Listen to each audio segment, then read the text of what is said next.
probably a little too big, but there are other organizations like that that are around various communities. I would say your Chamber of Commerce would have a good list of people on that front. Sure. And Sure. the idea of being civically minded like that and being a part of that, I think that it's not only good from a support system standpoint, but from a connection standpoint. You never know what sort of associations and joint ventures that might pop up out of it. And ultimately, it could even be joint marketing activities. Yeah, and mastermind groups is another one that is can be pretty powerful, because in those mastermind groups you are working with very oftentimes business owners that they likewise are in those mastermind groups looking for feedback. It's sort of like like you mentioned, having a board of trustees that you're not having to pay for. So that's kind of nice, and you get the input and experience from all those other people from where they have come and the things that they've gone through.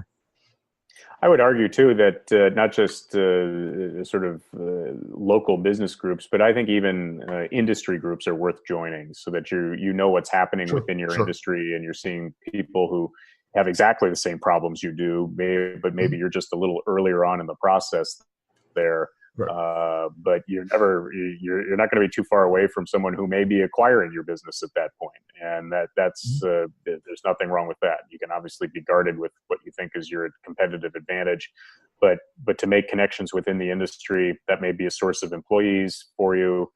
That may be a source of capital for you going forward.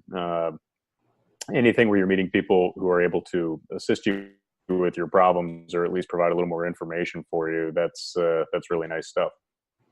Sure.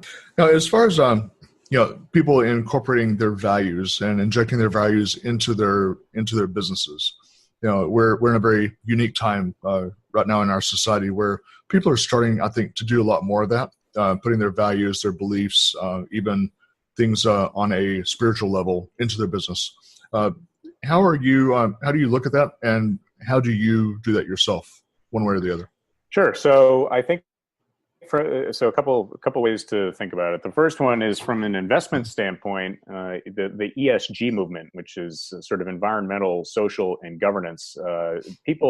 Investment managers are looking at those qualities in businesses going forward, and they're keeping score as to who does well in those categories. So for people who are injecting values into their business, that's something that investors are keeping track of. That didn't used to be the case, or at the very least it was on a minimal basis, but it's becoming very popular now. So I think the question is particularly well timed, just from an investment standpoint. I think that's out there. I don't want to call it a trend necessarily, but I think it's something that's getting a lot of different focus. For clients and people that I'm around and so on who look at values and how to inject them into their business, usually it starts from a governance standpoint. They define what their mission is. And so obviously, for many people, their mission is to either provide service or sell goods and something like that. But it may be to do it in a certain way, or along a certain with a certain set of values attached to it. I'm sure I haven't really run into this specifically, but for we strive to be a Christian company and follow the precepts of the Bible or something like that. That wouldn't surprise me to be a part of some company's mission statement. Google, at one point, their mission statement had a component that said "Do no harm," and that is I think a value that they want to have pervade their overall culture. As it relates to the way I go about things, again, I think it comes back to the word fiduciary. I try to make sure that I do right by my clients and by the people that I deal with to the extent that I possibly can. And in a sense, I don't quantify this probably as much as I should, but I essentially feel like I'm a pretty good person in that to the extent that I'm helpful, I try to be where possible. And hopefully that mindset pervades much of the advice that I provide and much of what I do, and hopefully in the advice that I give. And as that transmits throughout, I'm sure it'll probably make sense for me to write that down and make that kind of a big feature of what I do. In fact, it's a good idea. I'm going to think about that and think about that as it relates to my little company. Yeah. So what's something earlier in your life that you wish you had done that you've learned was probably important you did not do at the time? I don't really live life regretting too much. The one thing I did was I chose back in law school.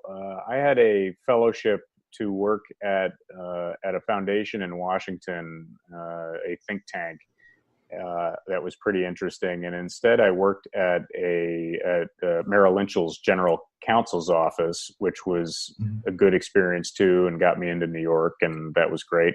But I really kind of wish I'd done the Washington route, the think tank route. That if I had to go back and rewrite something, that would probably be the big one.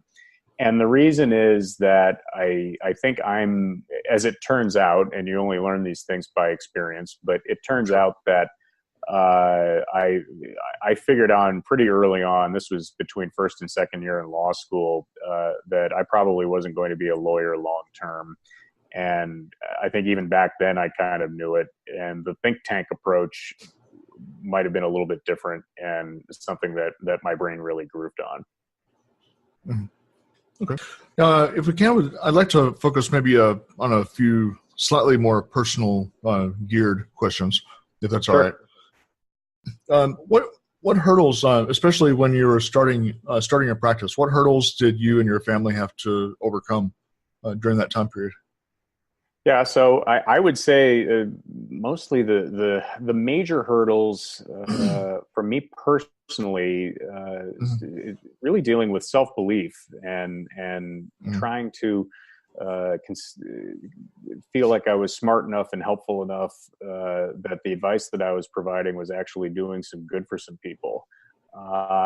Once I started to see some tangible results on that front, then the idea was, how do I get more clients, and how do I go from being, let's call it an advisor, to someone who could develop business? And those are two different things. And I think I was inculcated with the idea that being a salesperson is bad. For one reason or another. And I've learned over the course of time that going out and getting new business for yourself or your firm is not bad. It's good. And Sure. the word sales is not necessarily a bad thing. And that's something that that was the big hurdle, was in my own mind. How do I take what's uniquely me and maybe my personality and make it something that is appealing to somebody else, that they're willing to pay for it, and to get over the fact that that's not a bad thing. Mm-hmm.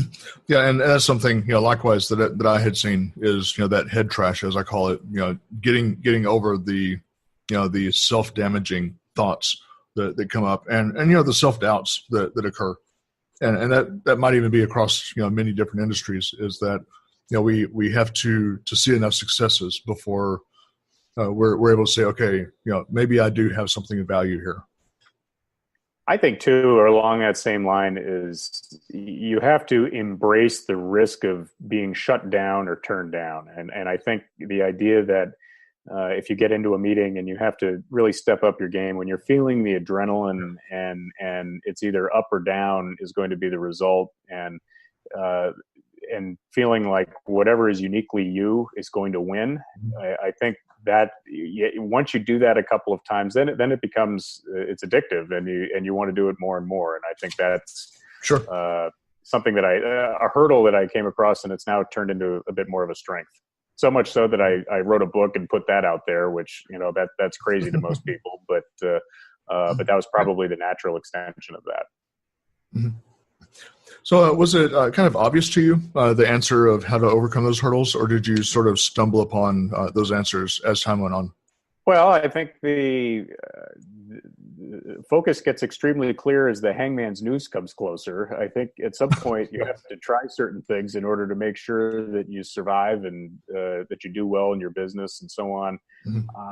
I think I thrive on the notion of being a little bit different, and hopefully being sort of different in terms of mindset. And once I got some positive feedback that was okay, and that uniqueness made it, that it was okay to do that, and that it could actually lead to some success, I think that's when that's when the engine turns over and you're able to start going, and it starts to feel really good.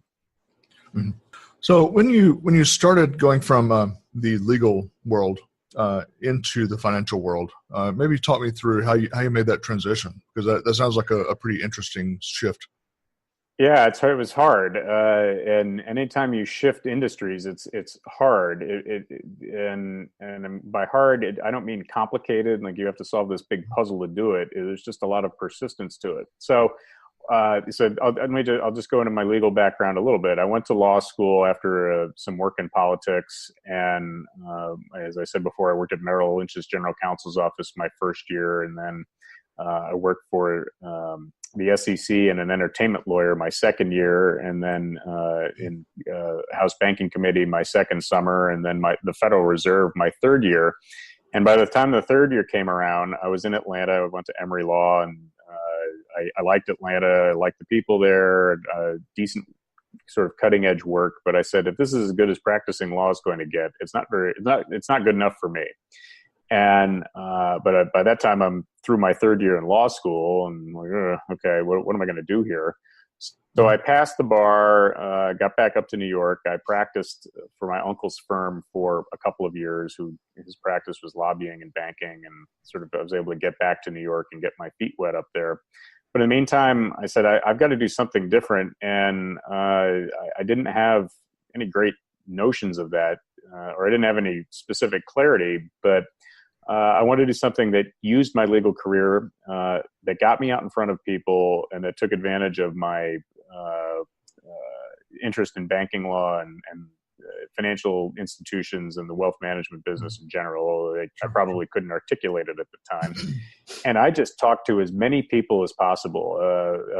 A friend named Liz Peek once had some really good advice that she said, get in the way of as many people as possible, and you never know what's going to happen. And I did. I talked to as many people as I possibly could, and then I talked to someone named Tony Guernsey, who ran Wilmington Trust's New York office. He founded it off of the back of his Rolodex. He'd come from J.P. Morgan and UBS before that, and he said, I like the idea of lawyers as issue spotters, and you're confident in front of advisors and things like that.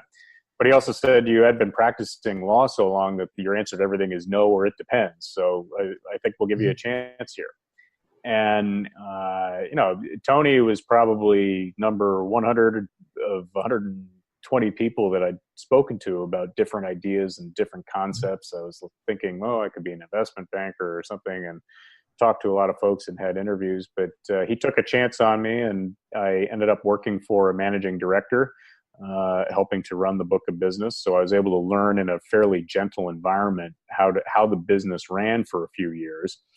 She moved on to a different firm, and I was able to maintain the clients and then go out and find new ones. So my job there was to take care of what I had and go out and make it, bring more people in.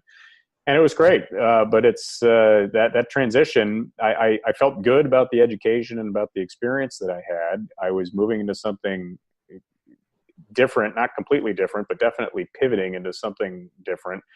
And I just had to swallow hard and do it. And it's when making a career transition, it's tough. But it was ultimately really rewarding, and it got me through 16 years at Wilmington, and with experiences and business acumen that I'll always be thankful for. Very good. Excellent. So is there, other than what you're doing now, is there perhaps another profession that you've toyed with wanting to go into, in maybe a third direction at some point in life? Sure. So, I'm dealing with a lot more sort of digital branding right now, and helping different clients and advisors help their digital presence. So I like that. I help out some clients on some personal wealth issues now too. One thing that I like to do on the side that I'm hopefully will turn into something someday, I develop graphic novels, and I was the producer on a horror movie a couple of years ago, and I like to do a lot of different screenwriting types of projects, and that's something that